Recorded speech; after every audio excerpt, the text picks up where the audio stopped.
just women are in danger, but all marginalized people, where being uniquely different right now might truly be considered a crime.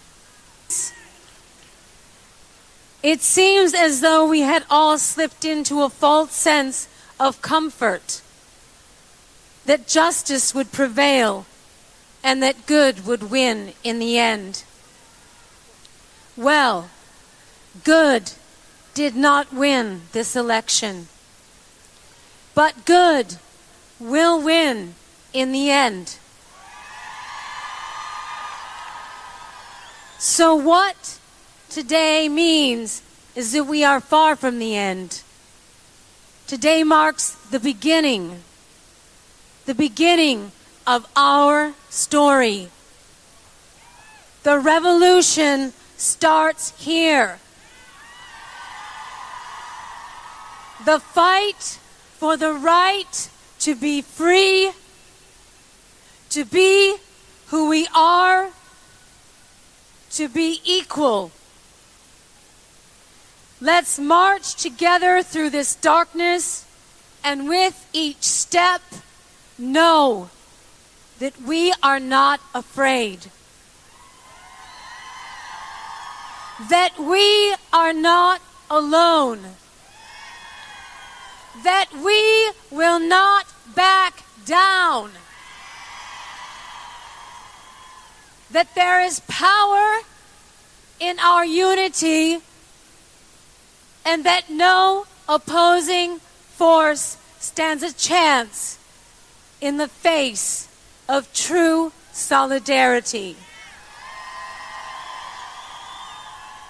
And to our detractors that insist that this march will never add up to anything, Boston Red here with Friday Java, a weekly magazine of political theory, polling, and commentary. It is part of the history called people that make up this fascinating journey. We are part of the Obama network. For that, we make no apologies. What we pledge to do is give you the facts on a bridge to history. What body politics is, the most up-to-date theories of political science and psephology. Stay tuned for this incredible ride. Boston Red, peace out. Friday Java, our weekly magazine from WBRN Radio and on the Boston Red Network.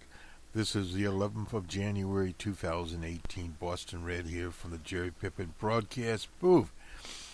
Very interesting magazine show that we have. We'll start off, of course, with the appearance at the border of the U.S. and a proposed wall by DJ Trump, the president.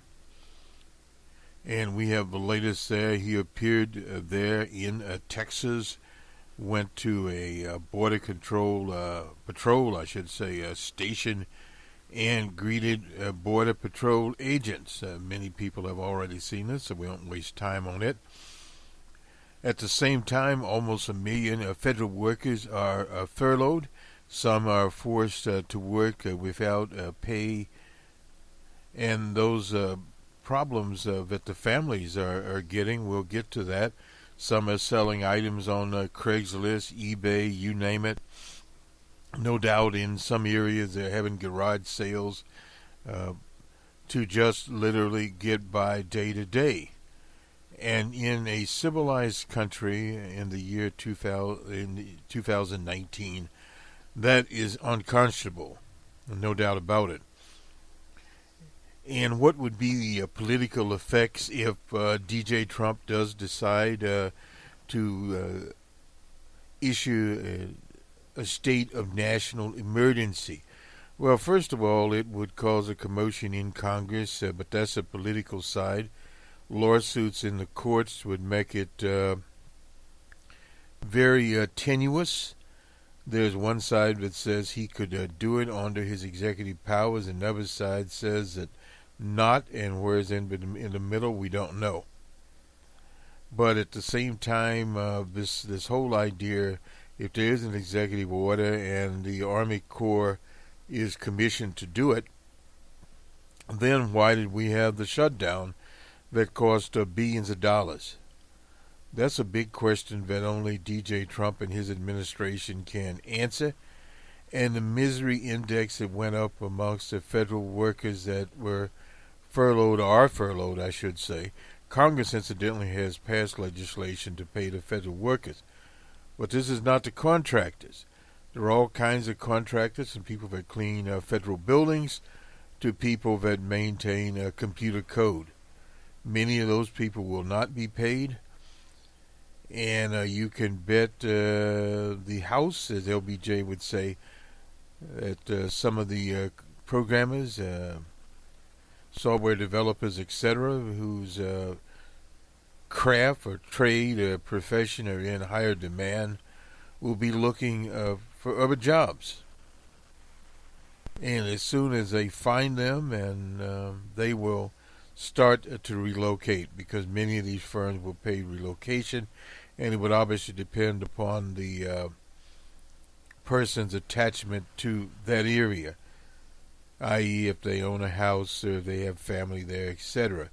If that's not the case, particularly younger people that are much more mobile, will be in Silicon Valley and stops in between. There is obviously no doubt about that.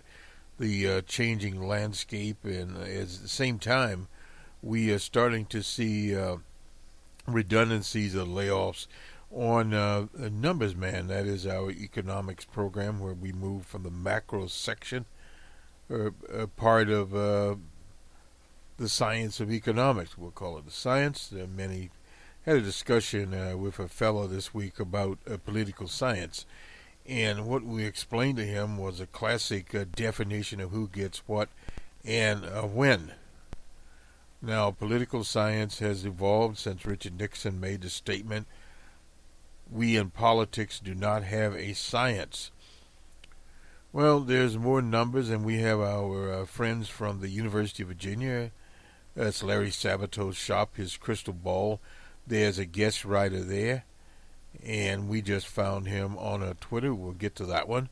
But as we do every week when we present the crystal ball, we pay our respects to the late Heber Heber was a fighter for freedom that was murdered by neo-Nazis and various right-wing factions that were demonstrating in Charlottesville, Virginia. One person has already been convicted there, and others are coming to trial there in Charlottesville, Virginia. This was the same case that DJ Trump blamed both sides. It's important because of the polarization. If those elements are elements that also support the program of DJ Trump, the wall, etc., that walls him into a certain category. And that extends beyond DJ Trump. One of the things we've noticed here, and this is not anecdotal information, that about 80% of the GOP support DJ Trump's in this shutdown effort. The Republicans in the House are almost unanimous in supporting the Trump administration, and in the Senate, McConnell would not even take up the Democrats' bill to reopen. It all has consequences. So this will go much beyond the shutdown, which will eventually reopen the government. Does it matter if it's 3 weeks, 4 weeks, or 2 months? Well, the problem is the longer the government stays down, the more difficult it is to reopen, the more harm will come to the federal workers. There's no doubt about that. And some of the Republicans are getting nervous. Some are not. But we encourage people to call the White House. They have a line available. And make your opinions known to them. And to senators, whether it's your senator or a different senator, particularly if you're from a red state, make sure that you call old man McConnell. And if several 100,000 of you do that, old man McConnell's phone lines will be busy. And so will the White House. We haven't seen yet, and part of the reason for this is the way monopoly media has packaged this as a partial shutdown. But it is a significant shutdown when you have almost 1 million workers involved in the shutdown. That would be like a lockout where you have 100,000 workers involved. There are very few, if any, union workplaces where you have that many people. Out in Los Angeles, the school district, the Unified School District, is contemplating a strike on Monday. There's 30,000 of them. And that would be a rather large union or workplace. But when you start talking about hundreds of thousands of workers being locked out, locked down, and left out, that is a very significant number of workers. If it were only 100,000 workers, that would still be the largest union contingency you would have, period. There are very, very few. In fact, I can think of any sectors now. If, say, for instance, the number of workers, union workers at GM or Ford or any of the other large corporations have, very few of them, if any, have over 100,000 workers. So we're talking about a significant number. When you get into 800,000, almost a million, that's 800,000 federal workers. You have thousands of contractors that are not union, that are also locked out, furloughed, whatever you want to call it. And some of these workers are forced to work. Now, how they're getting to work, I have no idea. How they're literally eating while they go to work. You obviously can't have people in the TSA starving to death and passing out while they are checking the baggage at the airlines. Let's go to this. This is the Washington Post. This is Eric Weimer here, and Josh Dawson, and Michael DeBoss, and Sue Mi Kim. And this article is entitled, Trump administration lays the ground to declare an emergency. The administration is eyeing on used monies that the Army Corps of Engineers have in their budget. There's something like $13.9 billion allocated but not spent for civil work projects. Two people said that for me, the Army Corps could get this thing going in about 45 days. The list includes dozens of flood control projects in areas affected by recent disasters. The Texas coastline, inundated by Hurricane Harvey, and parts of Puerto Rico battered by Hurricane Mara. The military construction budget is also being looked at as a potential source for unspent funds, with billions more potentially available there. And we'll get to in a minute the Wall Street Journal's article here. Democrats are staunchly opposed to leading to a partial shutdown on Saturday. This Saturday will be the longest in U.S. history. We've already done the numbers of federal workers involved, national parks, meat inspection, processing, and other federal services. They're multiplying, so they're moving along. Speaker Pelosi refused to agree to pay for the wall, and she was correct about this. And also a timetable for national emergency declaration. The president said he would see how it goes with Congress. Well, the situation is, if he declares a national emergency, he just declares a national emergency. They've been declared more. They've been declared in the past. They will be declared in the future. So that is the way that situation will look. A number of Republicans expressed qualms or outright opposition about declaring a national emergency. But it doesn't really matter. It's not the way to do it. I can't understand why they're looking at it. That's from Mike Simpson. He's from Idaho. I don't like the idea of putting out money out of defense and military construction and the Army Corps of Engineers. Lucy McCoskey, she's from Alaska. She replied no, and that was all. Lindsey Graham, he accused Pelosi of intransient. Well, Lindsey Graham is a fool, so there we go. We'll just end that query right there. The president has various powers to act unilaterally. Some claim is inherent in the Constitution. That's very tenuous in itself. On Capitol Hill, most lawmakers and aides are anticipating a declaration under the 1976 National Emergencies Act, which sets out a formal process for declaring an emergency and for Congress to revoke it. Well, that would be a very, very interesting situation. The use of emergency powers to build a wall is unlawful, and we're prepared to sue as needed. That is from Lee Garland, Deputy Director of the American Civil Liberties Union Immigration Rights Project. There's going to be a lot of lawsuits, there's no doubt about that. Brian C.J., he's an attorney for the Center for Biological Diversity. Those deal-minded Republicans have shuddered Monday morning between meetings with old man McConnell and Pence. It doesn't really matter there what meeting they have. It would work and it would end up in the courts. What this basically does is it will, if the emergency will take the illness out of Congress and put it into the courts, and also at the same time the House will get legislation to revoke any national emergency that DJ Trump has. So, in other words, the House passed 2 more spending bills that would open parts of the government, largely with Democratic votes, a handful of Republicans in support, 12 for funding the Department of Transportation, Housing, Urban Development, 10 for funding the Agriculture Department and Food and Drug Administration and other agencies. Trump has made it clear he'd veto it, and McConnell, the old man, said repeatedly that he will not bring it up. So in other words, you won't hear from this at all. Let me jump along here out to Los Angeles. We'll have more on this on the week that was. 30,000 teachers in Los Angeles set to strike over class size.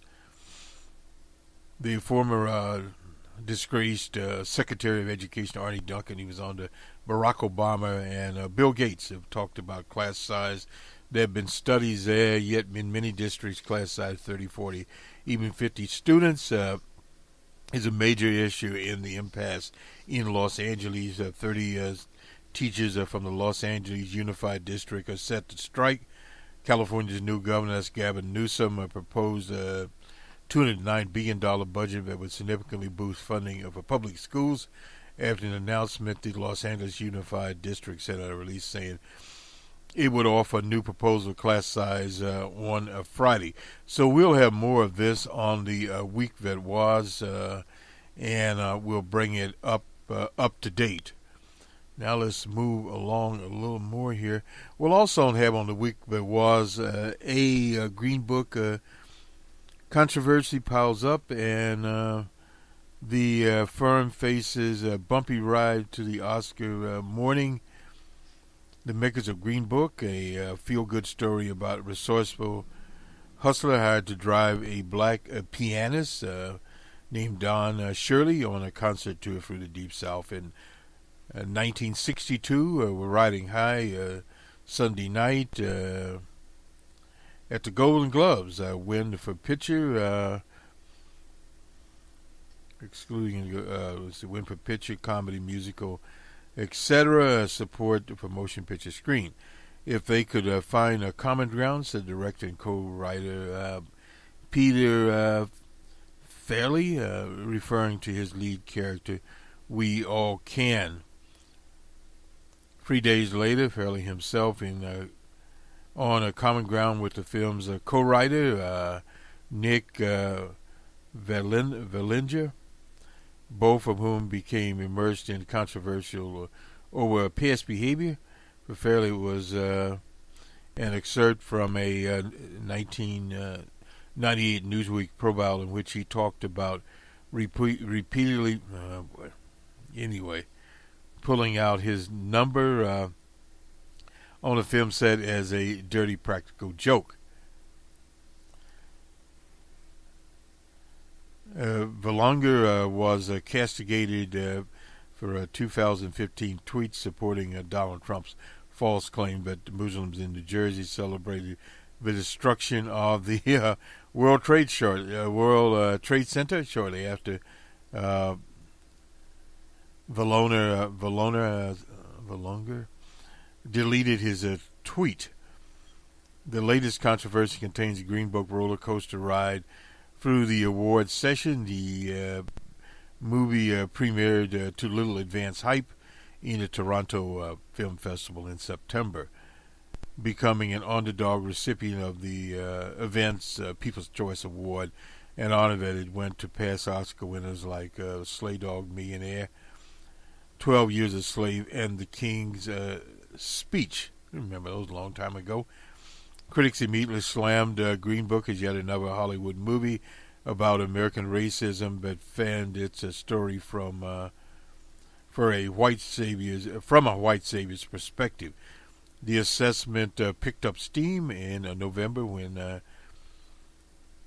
Shirley's relative spoke out against the movie, claiming that they had not been consulted before during the production, and asserting that Shirley himself did not want a film made about his life.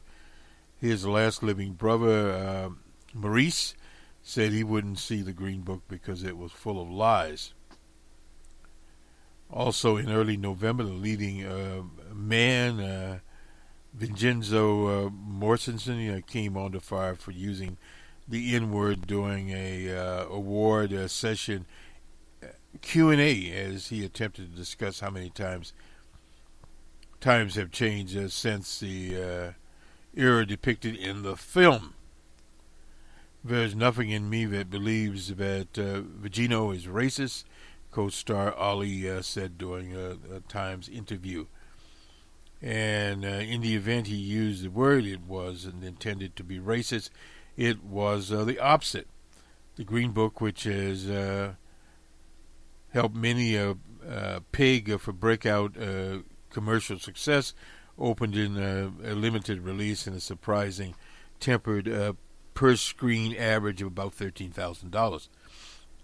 That was during the Thanksgiving weekend when more than 100,000 cinemas had grossed a respectable enough $36 million since its release.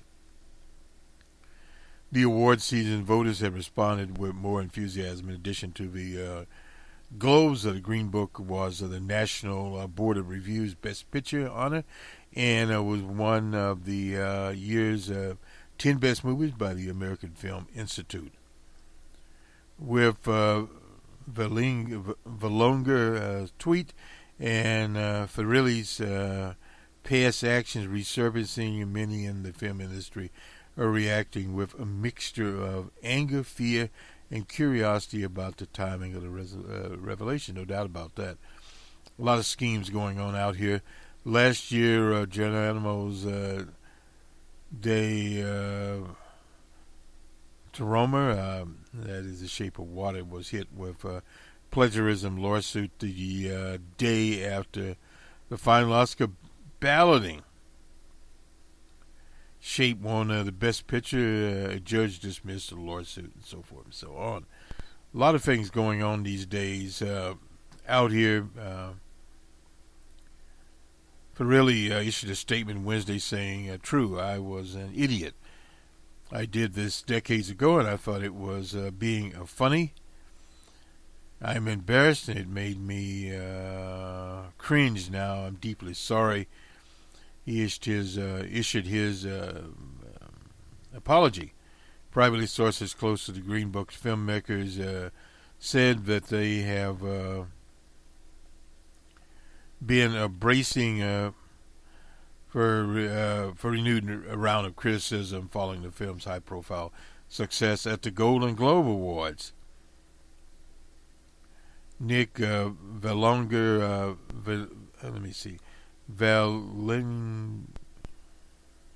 Valonger wrote the Green Book. La La Land producer Jordan Horowitz tweeted sharing Valonger's 2015 tweet. "My industry gave him a Golden Glove for writing. This remains on his timetable." And Mashanda Ali is a Muslim and a beautiful and generous. But anyway, whatever. So this is the story moving along. Green Book also has many champions within the African American community, including a consulting producer, Octavia Spencer, Quincy Jones activist Harry Belafonte called Farrelly after seeing the film and wrote a statement saying, in part, I knew Don Shirley and in fact have had an office across the street from him at Carnegie Hall, and I experienced much of what he did in the same time. The movie is accurate and is true, and it's a wonderful movie. Few people who appeared to be objecting to the movie depiction of the time the man are dead wrong. Its basis of resentment stems from having it been written and directed by someone who's not African American. Well, that's an unfortunate situation. That does happen. I agree with them. I disagree with them even more. Belafonte continued, there are many perspectives from which to tell the same story, and all can be true. How the latest controversy will hurt or potentially help Green Book through the next few weeks, Hollywood Awards. The Oscars nominating continues through Monday. Nominations will be announced on the 22nd of January, later this month. This is the Green Book. I didn't think we would do this, but I decided we would go ahead and do it. The Green Book there. One thing I was not familiar with was that the character in the book, Don Shirley, was an actual person that was a musician and was driven through the South. Let's go to the people at the University of the University of Virginia. We'll get it right in a minute here. Things are, again, hiding from us. Incidentally, we'll have a special on farming and the Trump tariffs. Been looking at this for some time here, and we'll get around to it. Number of programs we have planned here, and we will get to them, including an open source report as we move through this particular situation. We'll just take a break. It is WBRN Radio and the Boston Red Network. We'll be right back as soon as we find the people.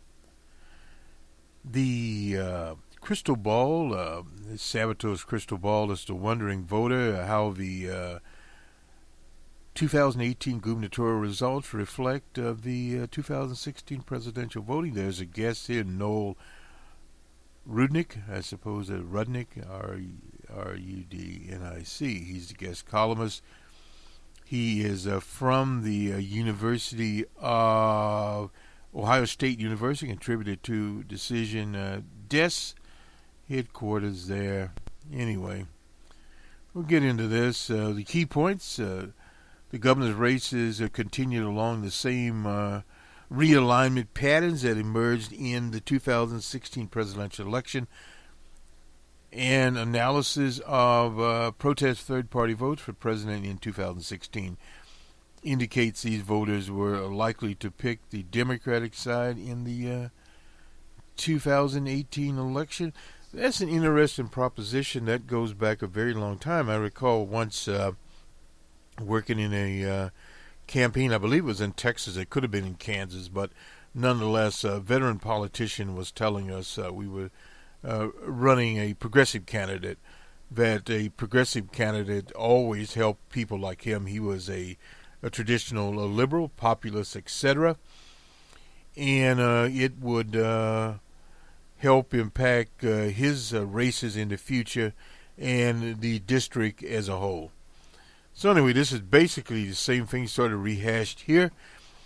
In 2018, Democrats won over suburban voters to cruise to roughly an 8.5 win in the national House vote, even as rural districts remained red in the following the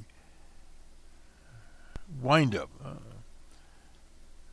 I looked at each party's made gains in the past, and I looked at third-party performance in 2016, acting as a leading indicator of where there was a group of lost voters that would pick a side in case for the Democrats and against the party in the White House.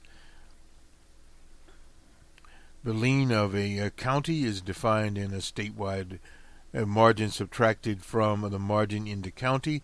And for example, the Republicans won a county by 5% in a state. The same candidate won by 2%. Then the lean would be 3%. If 4 years later, in 2018, a Republican won the county by 8%, while winning by 1% statewide, then the county's lean would be 7%. And the difference in the lean now would be 4%. Figures below show the changes. I'll attach this. I won't go into all of this. Those familiar with the county map see that most parts of the trend from the 2016 presidential election continued. Suburban and cities became a blur as rural districts are continued lurching rightward, right wing in other words. The direction and magnitude of the change from 212 to 216's contests went. The lean change in the governor's races from 16 has followed from 14 to 16. By one way, figured out what happened in 18 was to use a continuation of the trend in margins, but there was also an even more revealing a way to look at the new set of Democrats in the midterm. My personal theory is that these were ex-Republicans, especially those from suburban districts, and that balanced voters from Democrats in 2018 made up the new swing vote. But these voters didn't vote for Hillary Clinton. That's long been, we agree with his analysis there, and we talked about people that compared the race in 2016 with states that Hillary Clinton won, with counties and districts, and trying to compare that with 18.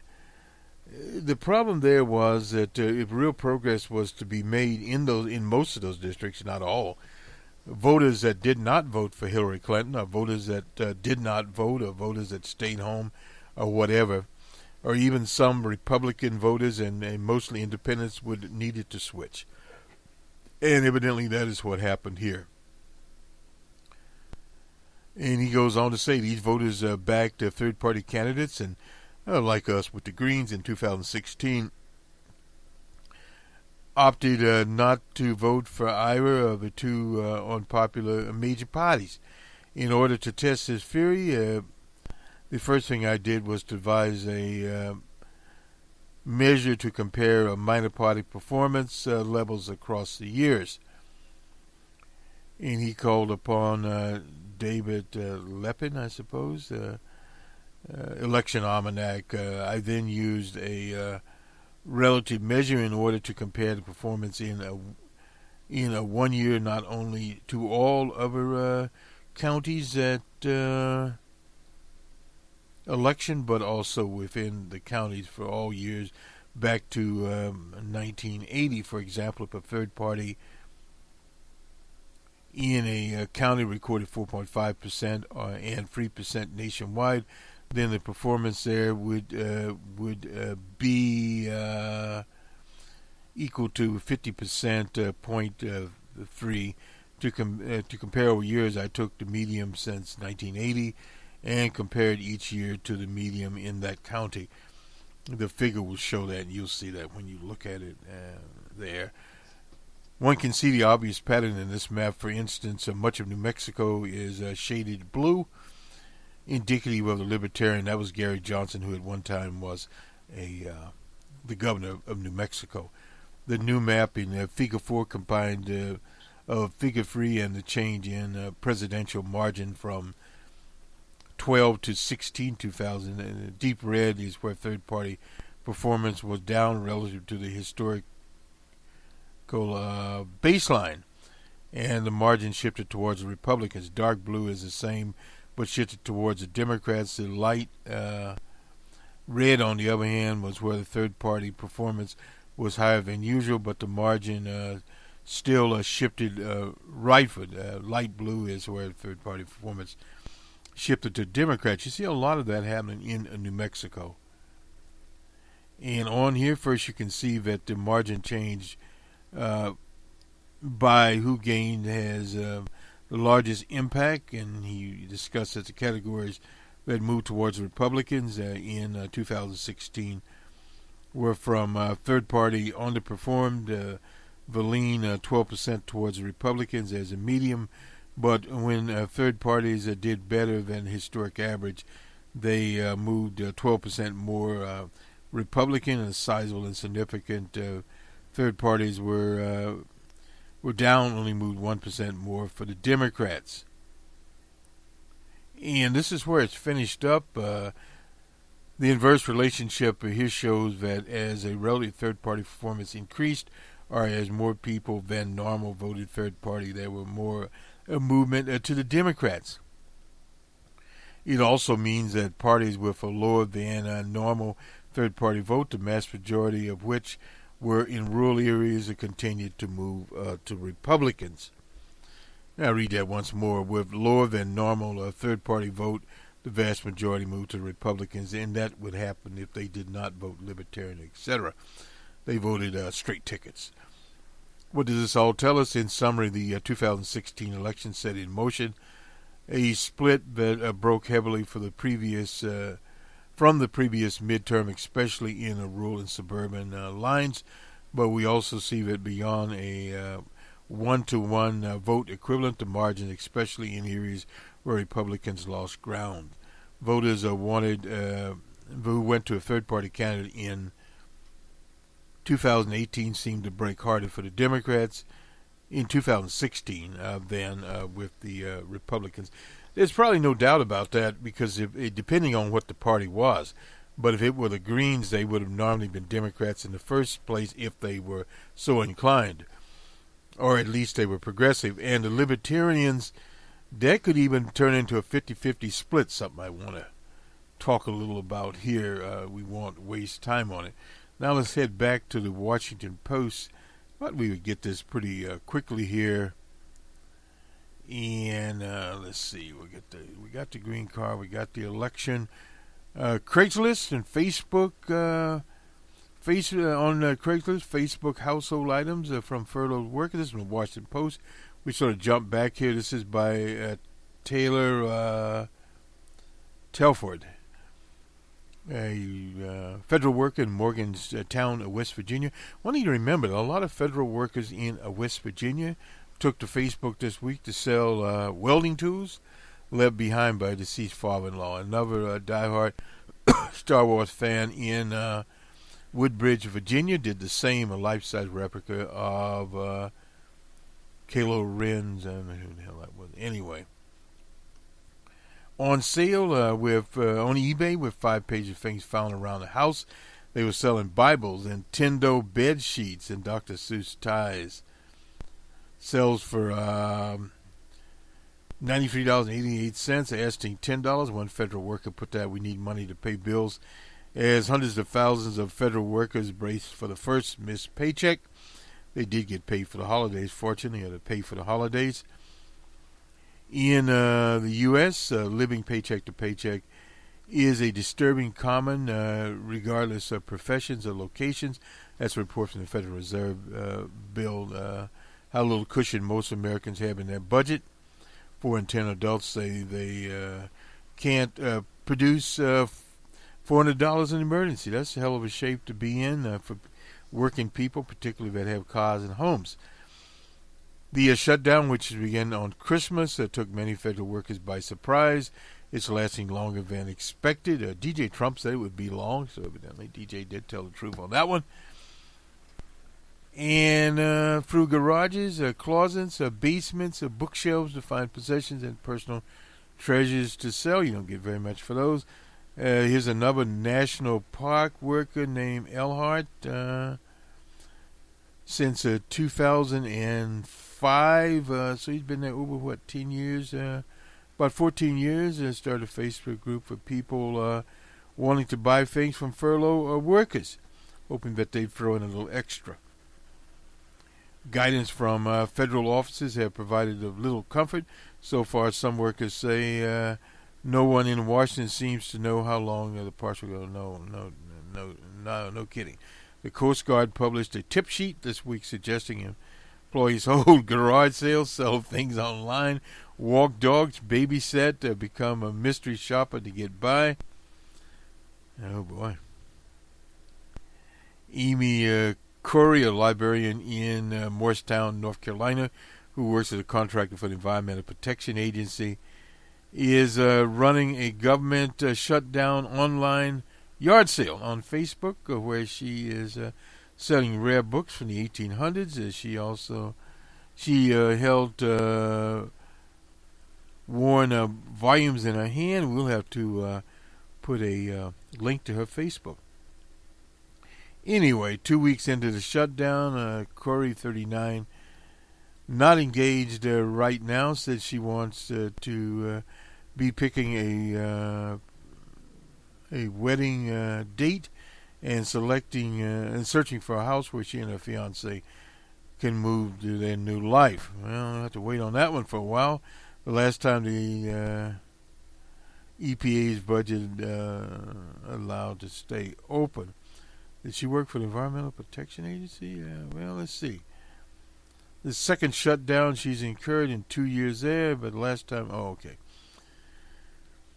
Anyway, dating back to 21 day was under Wild Bill Clinton. That was in December of 2019 to January of 2000. Get that right. Start over again.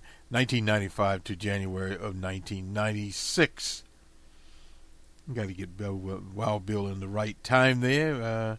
Here's some other character named Simone, a safety inspector with the Federal Aviation Agency in Virginia, said he was partially drawn to his position because of the job's security. Now he feels like he's uncertain. It's a constant threat. Simone is 53 years old and is suddenly applying for unemployment for part-time assembly outdoor furniture. A friend of mine had to assemble her stuff in a garage. Anyway, I have $24 in cash, and I don't use credit cards, and I have $2.40 left in my bank account, as Simone said. He's up the creek without a paddle to come down, and I almost use an expletive there. But anyway, he doesn't use credit cards, and his bank account is down to virtually zero. And if we miss this upcoming paycheck, he'll be completely broke. Well, 2 guitars, an amplifier, a massage table, 14-year-old TV. Forget about that. He's not going to sell that. So Mr. Joseph Simone is up the creek, but he's a safety inspector. That's very unusual. I don't know what safety inspectors make, but all I can say is, oh boy. Yeah, let's go to do the sports. So, well, we can still go do something. Anyway, this is the NBA last night. The Celtics were at the Heat. The Heat 115-99 for the Celtics. The Clippers were at the Nuggets in Denver. It was the Nuggets 121-100. The Thunder in overtime, they went down in San Antonio. High-scoring game there. The Spurs 154-147 for the Thunder. And the Pistons and Kings out in California. 112 for the Kings and 102 for the Pistons. That was the NBA. I suppose people are still trying to get over the college championships earlier there. Hell of a game there. Nonetheless, it wasn't a enjoyable game if you were a Bama fan. The Capitals and Bruins in Boston. The Capitals 4-2. The Maple Leafs and the Devils. The Maple Leafs have 4-2 over the Devils. And the Islanders and the Rangers. It was the Islanders 4-3. The Stars and the Flyers. The Flyers flew on by. They were 2-1. The Predators and the Blue Jackets. In an overtime, it was the Blue Jackets 4-3. The Hurricanes and the Lightning. The Lightning struck the Hurricanes, I suppose. The Lightning 3-1 was the final there. the Canadiens and Blues in St. Louis. It was the Blues 4-1. The Jets and the Wild 3-2 over Winnipeg. The Panthers and the Oilers. It was the Oilers 4-3. The Coyotes and Canucks in an overtime. That was the Coyotes 4-3. And the Sharks and Golden Knights of Las Vegas. It was the Sharks 3-2. And the Senators and the Kings, it was the Senators 4-1. So those are the hockey scores. We have no more college football to bring to you. I'm not sure. Well, we can forget about the bowl games. They are not there. These were some of the old games back to Fresno State, etc. Well, we won't be seeing those. They will not appear. And let's see. Go to home here. We yeah.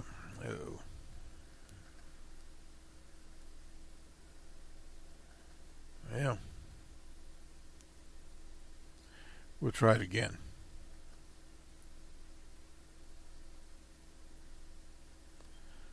Well, we have the final college football power rating.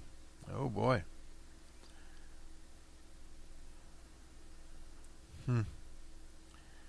Not sure how that one goes over there, but all I can say is ha-ha. Anyway, Clemson is smiling, and Bama, well, not very many smiles there.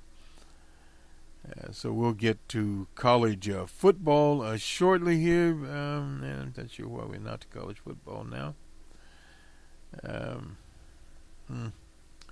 Anyway, we will get there. College basketball, I'm sorry. I was looking at the power ratings are there. National championship there. Number 25, well, let's see. I'm not sure. The final ratings, I'm not even sure when this came out. I suppose.